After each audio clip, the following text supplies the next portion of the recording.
الحمد لله رب العالمين والصلاة والسلام على أشرف الأنبياء والمرسلين وعلى آله وصحبه أجمعين أما بعد فأعوذ بالله من الشيطان الرجيم بسم الله الرحمن الرحيم يا أيها الناس اتقوا ربكم إن زلزلة الساعة شيء عظيم يوم ترونها تذهل كل مرضعة عما أرضعت وتضع كل ذات حمل حملها وترى الناس سكارى وما هم بسكارى ولكن عذاب الله شدید۔ محترم بزرگوں، دوستوں، پیارے بچوں اور میرے معزز اسلامی ماؤں اور بہنوں، الحمدللہ اللہ تعالیٰ کے فضل اور اس کے کرم سے آج ہم نے 17ویں تراویح ہم نے ادا کی ہے، اور 17ویں تراویح میں 17واں جز اور 18واں پارہ کا کچھ حصہ پڑھا گیا ہے، اور میں نے آج کے درس کے لیے سورہ حج کی ایک آیت کا انتخاب کیا ہے۔ اللہ تعالیٰ اس آیت کریمہ میں ارشاد فرماتا ہے، یا ایھا الناس اتقوا ربکم، اے لوگو تم اپنے رب سے ڈرو، ان زلزلۃ الساعۃ شیء عظیم، بے شک قیامت کا زلزلہ ایک بہت بڑی چیز ہے، قیامت کا زلزلہ بہت بڑی چیز ہے۔ یوم ترونها تذہل کل مرضعۃ عما ارضعت، جس دن تم دیکھو گے دودھ پلانے والی عورت اپنے شیرخوار بچے کو بھول جائے گی، وتضع کل ذات حمل حملها، اور حاملہ عورت اپنے حمل کو ضائع کر دے گی، اپنے حمل کو گرا دے گی، وترى الناس سکارى، اور تم لوگوں کو مدہوش دیکھو گے، حالانکہ وہ مدہوش نہیں ہے اور وہ نشے میں نہیں ہے، بلکہ اللہ تعالیٰ کا عذاب بہت ہی سخت ہے، ان عذاب اللہ شدید، بلکہ اللہ تعالیٰ کا عذاب بہت ہی سخت ہے۔ محترم حضرات اور خواتین اسلام، ہم سب یہ ایمان لے آتے ہیں کہ دنیاوی زندگی ایک عارضی زندگی ہے، یہاں کا آرام، یہاں کا سکون، یہاں کی جائیداد، یہاں کا مال، یہ سب کچھ عارضی ہے، اور ہمارا دائمی اور ہمیشہ کی زندگی آخرت ہے۔ یہ ہم ایمان لاتے ہیں، یقین رکھتے ہیں کہ یہ دنیا ایک دن فنا ہو جائے گی، اور اللہ تعالیٰ ہمارے مرنے کے بعد دوبارہ اللہ تعالیٰ ہم تمام لوگوں کو ایک دن میدان محشر میں جمع کرے گا حساب و کتاب کے لیے، جس میں اللہ تعالیٰ ہم سے ایک ایک نعمت کے بارے میں ہم سے حساب لے گا، ایک ایک پائے کے بارے میں اللہ تعالیٰ ہم سے حساب لے گا۔ اسی دن کو ہم قیامت کا دن کہتے ہیں، اسی دن کو ہم قیامت کا دن کہتے ہیں۔ قیامت کے کئی نام اللہ تعالیٰ قرآن مجید میں بتاتا ہے، ایک ایک نام جب ہم پڑھتے ہیں اور اس کے معنی مطلب پر جب ہم غور کرتے ہیں تو ہمارے رونگٹے کھڑے ہو جاتے ہیں۔ یہ کوئی معمولی دن نہیں، حساب کا دن ہے۔ اللہ تعالیٰ ہر ایک سے بات کرے گا، سیکلمہ ربہ ولیس بینہما ترجمان، اللہ تعالیٰ مجھ سے، آپ سے، ہر ایک سے، چاہے مرد ہو کہ عورت، ہر ایک سے اللہ تعالیٰ بات کرے گا، اور میرے اور اللہ کے درمیان کوئی ٹرانسلیٹر بھی نہیں ہوگا، کوئی ترجمہ کرنے والا بھی نہیں ہوگا، براہ راست اللہ تعالیٰ بات کرے گا، اور اللہ تعالیٰ ہمارا حساب لے گا، ایک ایک گناہ کا اعتراف کروائے گا۔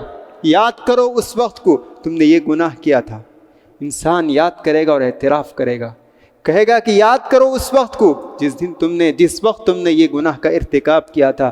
یہ اللہ کے پاس ہم کھڑے ہوں گے اور اللہ کے پاس ہمیں اس کا حساب دینا ہوگا۔ قرآن مجید کا جب ہم مطالعہ کرتے ہیں تو بار بار اللہ تعالیٰ قیامت کے ہولناکیوں کا ذکر کرتا ہے۔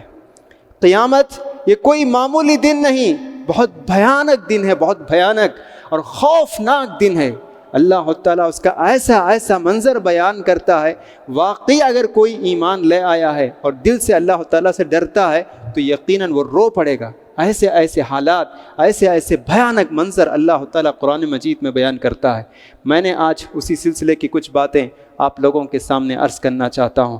دیکھیے، اللہ فرماتا ہے کہ قیامت کے دن ایک زلزلہ ہوگا، زمین لرز اٹھے گی اور ہر چیز فنا ہو جائے گی، اور یہ دن بہت بڑی چیز ہوگی۔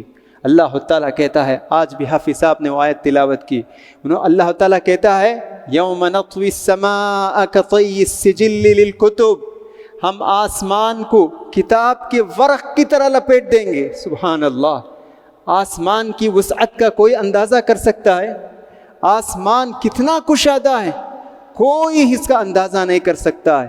اللہ فرماتا ہے یوم نطوی السماء کطی السجل للکتب، جس طرح تم پیپر کو موڑ دیتے ہو، فولڈ کرتے ہو کتاب کے پیپر کو، اس طرح ہم اس آسمان کو فولڈ کر دیں گے، اور یہ سارا آسمان اللہ کے دائیں ہاتھ میں ہوگا، فولڈ کر کے اس کو موڑ کر، والسماوات مطویات بیمینہ، یہ زمین نہیں رہے گی، یہ آسمان نہیں رہے گا۔ اور آگے اللہ فرماتا ہے وہ قیامت کا دن ایسا بھیانک دن ہے، ایسا خوفناک دن ہے، تذہل کل مرضعۃ عما ارضعت، کہ وہ دن ایسا دن ہوگا، قیامت کا دن، ماں اپنے دودھ پلانے والی شیر خوار بچے کو بھول جائے گی۔ ماں کی ممتا، ماں کا پیار، اس کو ہم الفاظ سے بیان نہیں کر سکتے۔ کتنا بھی بڑا حادثہ ہو، ماں اپنے شیرخوار بچے کو نہیں بھولتی ہے۔ اگر ہم کہیں کہ فرض کریں گھر میں آگ لگ گئی، سب سے پہلے ماں کی نظر اپنے بچے پر پڑتی ہے اور اپنے بچے سے چمٹ جاتی ہے اور بھاگنے لگتی ہے۔ ماں کی ممتا الفاظ نہیں بیان نہیں کر سکتے ہیں، اتنی بڑی ماں کی ممتا ہے۔ ماں اپنے شیرخوار بچے کو کتنا بھی بڑا حادثہ ہو، وہ جائیداد بھول جائے گی، زیور بھول جائے گی، مال و دولت بھول جائے گی، لیکن اپنے شیرخوار بچے کو کسی بھی حادثے میں نہیں بھولے گی۔ لیکن اللہ کہتا ہے کہ وہ دن اتنا بھیانک، اتنا خوفناک، اتنا ڈراؤنے دن ہوگا کہ ماں اپنے ممتا کے باوجود، اپنے پیار و محبت کے باوجود، وہ اپنے شیرخوار بچے کو بھول جائے گی۔ یہی نہیں، حاملہ عورت کا حمل بھی ساقط ہو جائے گا۔ اللہ کے رسول صلی اللہ علیہ وسلم فرماتے ہیں کہ یہ اس وقت ہوگا جب اللہ تعالیٰ آدم علیہ السلام کو حکم دے گا، اے آدم، اپنی ذریت میں سے 999 لوگوں کو، 990 پر 9 آدمیوں کو جہنم کے لیے تم نکال دو، اور صرف ایک آدمی جنت میں جائے گا۔ یعنی اللہ تعالیٰ آدم علیہ السلام سے کہتا ہے تمہارے نسل میں سے 1000 آدمی ہیں تو 999 990 پر 9 آدمی جہنم میں جائیں گے اور ایک آدمی جنت میں جائے گا۔ صحابہ اکرام رضی اللہ عنہم جب یہ حدیث سنیں تو ان پر دہشت اور خوف طاری ہو گیا۔ پیارے نبی صلی اللہ علیہ وسلم ان کے چہرے سے آپ نے اندازہ لگا لیا کہ میرے صحابہ ڈر رہے ہیں۔ دیکھیں کیسے ڈرتے تھے صحابہ، حالانکہ اللہ قرآن میں ہی کہہ دیا رضی اللہ عنہم ورضوا عنہ، کہ اللہ تعالیٰ صحابہ سے راضی ہو گیا اور صحابہ اللہ سے راضی ہو گئے۔ دنیا میں ہی جنت کی ٹکٹ ان کو مل گئی، لیکن اس کے باوجود بھی وہ ڈر رہے تھے۔ تو جیسے ہی وہ لوگ ڈر رہے تھے، اللہ کے رسول نے کہا، اے میرے صحابہ، ڈرنے کی کوئی بات نہیں، جنت میں 1/4 1/4 میری امت میں سے ہوں گے۔ تب صحابہ کو تھوڑا سا اطمینان ہوا۔ پھر اللہ کے رسول نے کہا، اے میرے صحابہ، ڈرنے کی ضرورت نہیں، 1/3 میری امت میں سے ہوں گے۔ یعنی جنت کو اگر 3 حصے میں بانٹیں گے تو اس میں سے 1/3 میری امت میں سے ہوں گے۔ تو پھر اللہ کے رسول نے کہا، اے میرے صحابہ، میں امید کرتا ہوں آدھی جنت میں آدھی امت میرے امت کے لوگ ہوں گے۔ تب صحابہ اکرام خوش ہوئے اور خوشی سے تکبیر بلند کیے۔ اور بہرحال دوسری حدیث میں آتے ہیں، یہ بات بھی موجود ہے کہ اللہ کے رسول نے کہا، جنت میں جانے والوں کے صف 120 صف ہیں جو جنت میں جائیں گے، اس میں سے 80 لوگ جنت میں جانے والے پیارے نبی صلی اللہ علیہ وسلم کے امتی ہوں گے۔ یعنی 2/3 لوگ، 80 یعنی 2/3، 120 میں سے 80 لوگ کا مطلب یہ ہوا 2/3 2/3 جو ہے اللہ کے رسول صلی اللہ علیہ وسلم کے امتی میں سے ہوں گے۔ تو یہ ہمارے لیے خوش قسمتی ہے کہ اللہ تعالیٰ نے ہم تمام لوگوں کو پیارے نبی صلی اللہ علیہ وسلم کے امت میں سے بنایا، جن کی امت کے لوگ جنت میں زیادہ ہوں گے۔ محترم حضرات، یہی نہیں، قیامت کا دن ایسا بھیانک دن ہوگا، یہاں کوئی رشتہ کام نہیں آئے گا۔ دنیا میں جب بھی کوئی مصیبت آتی ہے، یا کوئی بھی مسئلہ یا کوئی بھی پریشانی ہوتی ہے، سب سے پہلے ہم کو ہمارے باپ دادا، ہمارے چچا ماموں ہمیں یاد آتے ہیں، اور اپنا سگا بیٹا ہمیں یاد آتا ہے کہ یہ سب لوگ ہیں ہمارے رشتہ دار جو ہمارے لیے سہارا ہیں، ہمارے لیے طاقت ہیں، قوت ہیں، یہ ہمیں بچائیں گے۔ قیامت کے دن کوئی رشتہ کام نہیں آئے گا، جیسا کہ ابھی پڑھی گئی آیت بھی پڑھی گئی، فَإِذَا نُفِخَ فِي الصُّورِ فَلَا أَنْسَابَ بَيْنَهُمْ، جب سور پھونک دی جائے گی، فَلَا أَنْسَابَ بَيْنَهُمْ، کوئی رشتہ کام نہیں آئے گا، نہ باپ کا بیٹا کے لیے، نہ بیٹا کا رشتہ باپ کے لیے، نہ بیوی، نہ بھائی، کوئی رشتہ کام نہیں آئے گا۔ وہاں ہر ایک آدمی نفسی نفسی کا عالم ہوگا، ہر ایک یہ چاہے گا کہ میں نجات پاؤں۔ اللہ تعالیٰ کہتا ہے سورہ عبس میں، یوم یفر المرء من اخیہ وامہ وابیہ وصاحبتہ وبنیہ، ہر آدمی اپنے بھائی سے بھاگے گا، اپنے باپ سے بھاگے گا، اپنی بیوی سے بھاگے گا، ہر ایک سے بھاگے گا، کہیں یہ لوگ مجھ سے کوئی نیکی کا مطالبہ نہ کریں۔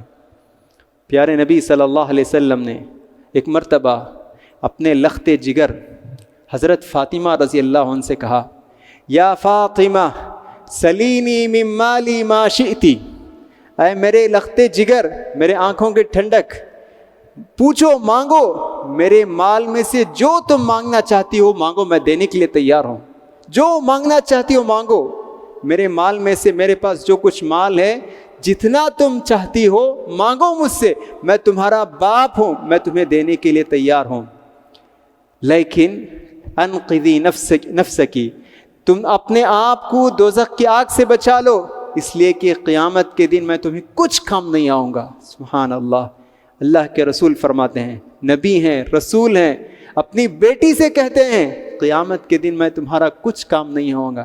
جب نبی بیٹی کے لیے کچھ کام نہیں آ سکتے ہیں تو کون کس کا کام آئے گا؟ یہ اتنا بڑا عظیم دن ہوگا۔ یہی نہیں، پیارے نبی صلی اللہ علیہ وسلم کہتے ہیں قیامت کے دن کیسے لوگ اٹھائے جائیں گے۔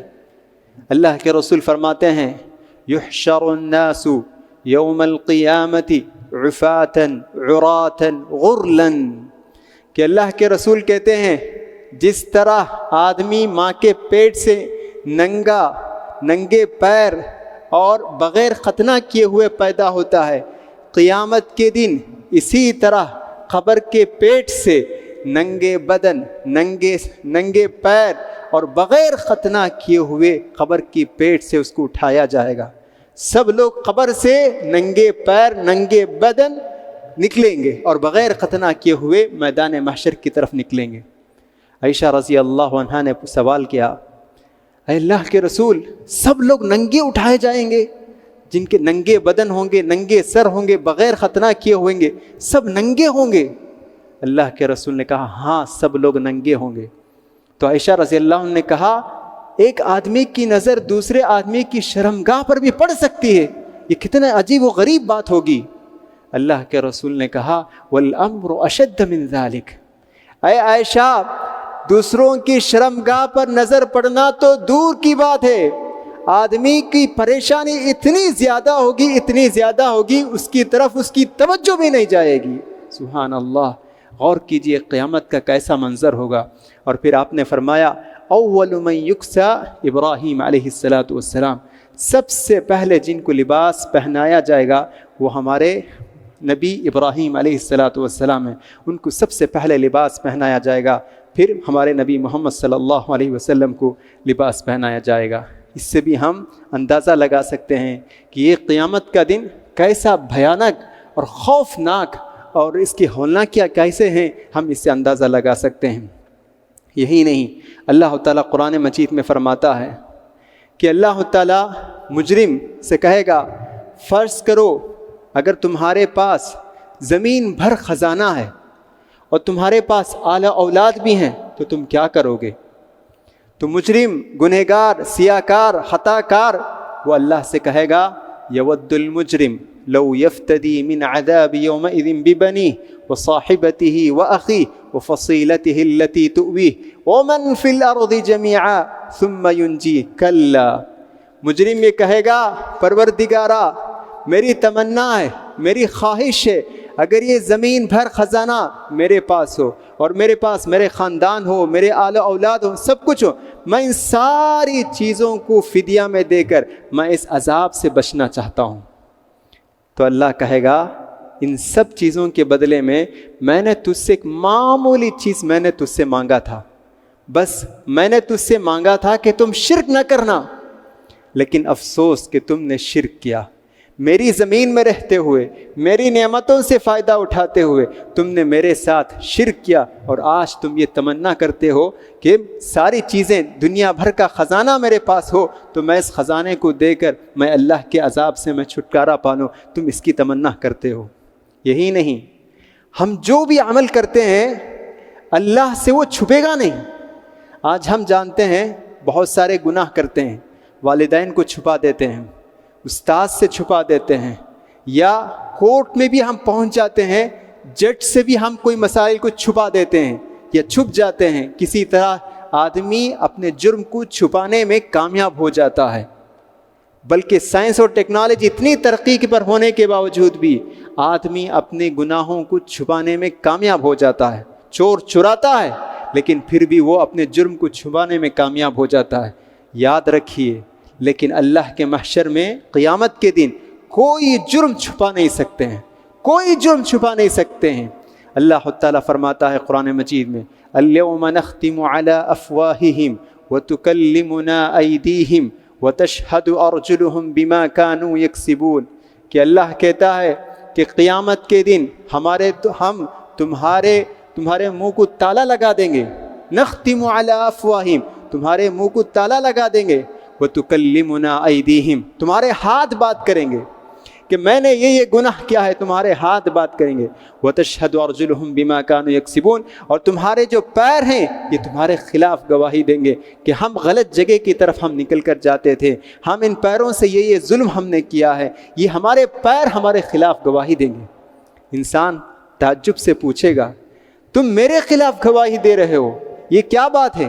تو ہمارے ہاتھ ہمارے پیر ہم سے کہیں گے انطقنا اللہ الذی انطق کل شیء، جس طرح اللہ تعالیٰ نے تمہیں بولنے کی طاقت دی ہے اسی طرح اللہ نے ہم کو بھی بولنے کی طاقت دی ہے۔ دیکھیں تو یہاں اگرچہ کہ ہم پہاڑ کی چوٹی پر یا دن کے اجالے میں یا رات کی تاریکی میں یا سمندر کی گہرائی میں بھی گناہ کریں تو وہ گناہ اللہ سے چھپ نہیں سکتا ہے۔ خود ہمارے جو اعضاء ہیں، جسم کے جو پارٹس ہیں، جسم کے جو حصے ہیں، یہ خود ہمارے خلاف گواہی دیں گے، تو ہم کیسے اللہ سے بچ سکتے ہیں؟ سبحان اللہ۔ صرف یہی نہیں، ہم جو کچھ عمل کرتے ہیں یہ سب ریکارڈ ہو رہا ہے، یہ سب ریکارڈ ہو رہا ہے۔ اللہ تعالیٰ سورہ کہف میں فرماتا ہے وَوُضِعَ الْكِتَابُ، 2 فرشتے ہیں جو ہمارے اعمال کو لکھتے ہیں، اور ان فرشتوں سے کوئی غلطی نہیں ہوتی ہے۔ وَوُضِعَ الْكِتَابُ، قیامت کے دن یہ نامہ اعمال ہم کو دیا جائے گا۔ وَوُضِعَ الْكِتَابُ فَتَرَى الْمُجْرِمِينَ مُشْفِقِينَ مِمَّا فِيهِ، تو مجرم، گنہگار، خطا کار، سیاہ کار وہ کتاب کو دیکھے گا، تعجب کرے گا، مَا لِهَذَا الْكِتَابِ لَا يُغَادِرُ صَغِيرَةً وَلَا كَبِيرَةً إِلَّا أَحْصَاهَا، یہ کیسی عجیب کتاب ہے، کوئی چھوٹا سا چھوٹا عمل بھی چھوٹا ہوا نہیں ہے، اور نہ کوئی بڑا سا بڑا عمل بھی اس میں چھوٹا ہوا نہیں ہے، سب کچھ پوری طرح اس میں لکھا ہوا ہے۔ یہ دیکھ کر یہ تعجب کرے گا۔ محترم حضرات، صرف یہی نہیں، اللہ کے رسول صلی اللہ علیہ وسلم فرماتے ہیں کہ تدنو الشمس، قیامت کا دن ایسا دن ہوگا کہ سورج بالکل قریب ہوگا، سورج بالکل قریب ہوگا، سر سے بالکل قریب ہوگا۔ گرمی کا زمانہ ہے، آج ہم دیکھتے ہیں کہ ہم دوپہر کے وقت 12 بجے 1:30 بجے جب باہر نکلنا چاہتے ہیں تو سبحان اللہ کتنا بھاپ اور گرمی کی شدت سے ہم باہر نکلنا نہیں چاہتے ہیں، حالانکہ سورج کئی ہزار کلومیٹر کے فاصلے پر ہے۔ غور کیجئے، اندازہ لگائیے کہ قیامت کے قریب یہی سورج ہمارے سر کے اوپر ہوگا۔ تدنو الشمس من رؤوس الخلائق، کیا حال ہوگا؟ تو اللہ کے رسول نے فرمایا اس شدید گرمی کی وجہ سے آدمی پسینے میں ڈوبا ہوا ہوگا، کوئی پسینہ کسی کے ٹخنے کے برابر ہوگا، کسی کا پسینہ گھٹنوں کے برابر ہوگا، اور کسی کا پسینہ کمر کے برابر ہوگا، اور کسی کا پسینہ منہ تک ہوگا، وہ ڈوبا ہوا ہوگا۔ اللہ کے رسول نے اشارہ کر کے کہا وہ اشارہ الی فمہ، کہ اس کا پورا حصہ جو ہے پسینے میں ڈوبا ہوا ہوگا۔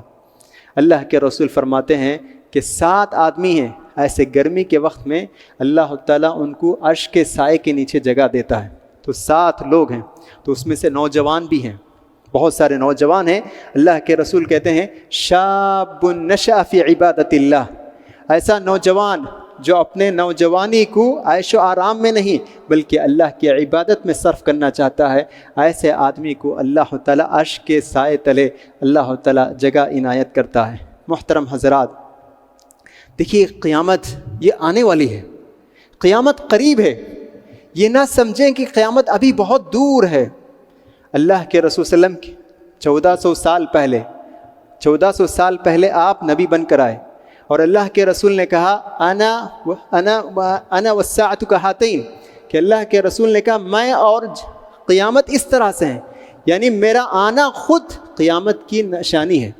تو سبحان اللہ، پیارے نبی صلی اللہ علیہ وسلم بھی آ گئے، قیامت کی نشانی ظاہر ہو گئی، بہت ساری نشانیاں ہیں جو قیامت کی نشانی ظاہر ہو گئی۔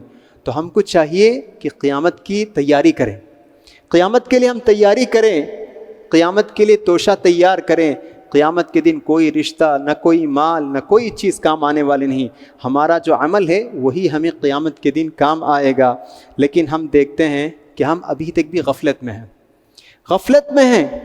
ہم یہ سمجھتے ہیں کہ قیامت تو ابھی بہت دور ہے، پتہ نہیں کس زمانے میں قیامت آئے گی، یہ ہم سمجھتے ہیں کہ اور بھی بہت سالوں کے بعد قیامت آئے گی، سالوں کے بعد، 100 سالوں کے بعد۔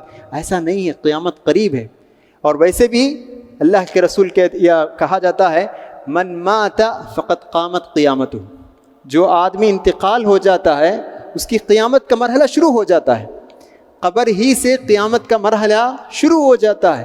اور موت کا وقت کسی کو نہیں معلوم، موت بچے کو بھی آ سکتی ہے، جوان کو بھی آ سکتی ہے، بوڑھے مرد کو بھی آ سکتی ہے۔ تو اسی لیے موت کے وقت تک ہم موت کے لیے تیاری کریں، اور قیامت کے دن کے لیے ہم اپنا توشہ تیار کریں، اور وہ توشہ ہے عمل صالح کی طرح۔ غافل رہنا، آخرت سے غافل رہنا، قیامت کے دن سے غفلت میں رہنا، یہ بہت بڑی کمزوری ہے، بہت بڑا عیب ہے، یہ بہت بڑا گناہ ہے۔ کہ اللہ تعالیٰ قرآن مجید میں کہتا ہے اقترب للناس حسابهم وهم فی غفلۃ معرضون، کہ قیامت کا دن قریب ہو گیا ہے لیکن یہ لوگ غفلت میں پڑے ہوئے ہیں۔ وما یأتیہم من ذکر من ربہم محدث الا استمعوه وهم یلعبون، جب بھی کوئی نصیحت آتی ہے قیامت کے تعلق سے وہ ایسا سنتے ہیں گویا کہ سنجیدہ نہیں، کھیلتے کھیلتے ہنسی مذاق میں وہ قیامت کے بارے میں، قیامت کی آیتوں کو سنتے ہیں اور اس سے کوئی نصیحت حاصل نہیں کرتے ہیں۔ آج ہی حال ہے ہمارا۔ اللہ نے یہ مشرکوں کے بارے میں کہا، قیامت کے بارے میں جب بھی کوئی آیت نازل ہوتی تو اس کو سنجیدہ طریقے سے نہیں سنتے، ہنسی مذاق میں کھیلتے ہوئے سنتے ہیں اور اس سے کوئی نصیحت عبرت حاصل نہیں۔ آج ہی حال ہمارا ہے، ہم سوشل میڈیا میں دنیا کی چمک دمک میں غرق ہیں، قیامت کو بھول گئے ہیں کہ قیامت آنے والی، وہ دیکھ لیں گے جب آئے گی۔ اس طرح ہمارا عمل ہمیں بتاتا ہے۔ تو محترم حضرات، ایسا نہیں ہے۔ تو قیامت کا منظر بہت بھیانک ہے، اللہ تعالیٰ ہر صورت میں قیامت کا ذکر کرتا ہے۔ پیارے نبی صلی اللہ علیہ وسلم جب بادل کو دیکھتے تو آپ ڈر جاتے، بادل کو دیکھتے ڈر جاتے۔ ماں عائشہ رضی اللہ عنہ نے سوال کیا کہ اے اللہ کے رسول، لوگ جب بادل کو دیکھتے ہیں تو خوش ہو جاتے ہیں کہ بارش ہوگی، آپ ڈرتے کیوں ہیں؟ آپ کے چہرے پر جو یہ پریشانی کے جو اثرات ہیں وجہ کیا ہے؟ تو پیارے نبی صلی اللہ علیہ وسلم نے کہا ہم سے پہلے جو قوم تھی وہ بھی اسی طرح بادل کو دیکھ کر خوش ہوتے تھے اور کہتے تھے ھذا عارض ممطرنا، یہ بادل ہے جو ہم پر بارش برسانے کے لیے آ رہا ہے، حالانکہ اس میں ان کے لیے عذاب تھا۔ وہ بادل پانی برسا کر ان کو ہلاک کر دیا گیا۔ مجھے بھی یہ ڈر ہے کہیں یہ بادل ہمارے لیے عذاب کا باعث نہ ہو جائیں۔ سبحان اللہ۔ دیکھیے پیارے نبی صلی اللہ علیہ وسلم کتنا وہ قیامت کے دن سے آپ ڈرتے تھے۔ یہی نہیں، جب کوئی تیز ہوا چلتی، بادل دیکھتے تو آگے پیچھے گھر جاتے اور دعا پڑھنے لگتے، اور پھر جب بارش ہوتی تو پھر اللہ کے رسول صلی اللہ علیہ وسلم کو اطمینان ہوتا۔ تو ہمیں چاہیے کہ ہم اپنے عمل کا محاسبہ کریں، قیامت کے دن کے لیے ہم نے کیا تیاری کی ہے۔ یہ رمضان جو ابھی تقریباً پونا حصہ گزر گیا، ابھی آخری عشرہ باقی ہے، یہ بس 2 دن کے بعد آخری عشرہ شروع ہونے والا ہے۔ تو اپنے عمل کا حساب لیں، قیامت کے دن کے لیے اپنا توشہ تیار کریں۔ نماز میں غفلت، معاملات میں سچائی، دھوکے بازی، ساری چیزیں ہمیں چھوڑنی چاہیے۔ اللہ سے توبہ کریں کہ اس رمضان کے بعد انشاءاللہ ہم قیامت کے دن کے لیے توشہ ہم تیار کریں گے، نیک عمل کریں گے۔ یہ عزم اور ارادہ کے ساتھ ہم اٹھنا چاہیے۔ اللہ سے دعا ہے کہ اللہ تعالیٰ کہنے والے کو بھی سننے والے کو بھی عمل کی توفیق عطا فرمائیں۔ آمین۔ وآخر دعوانا الحمد للہ رب العالمین۔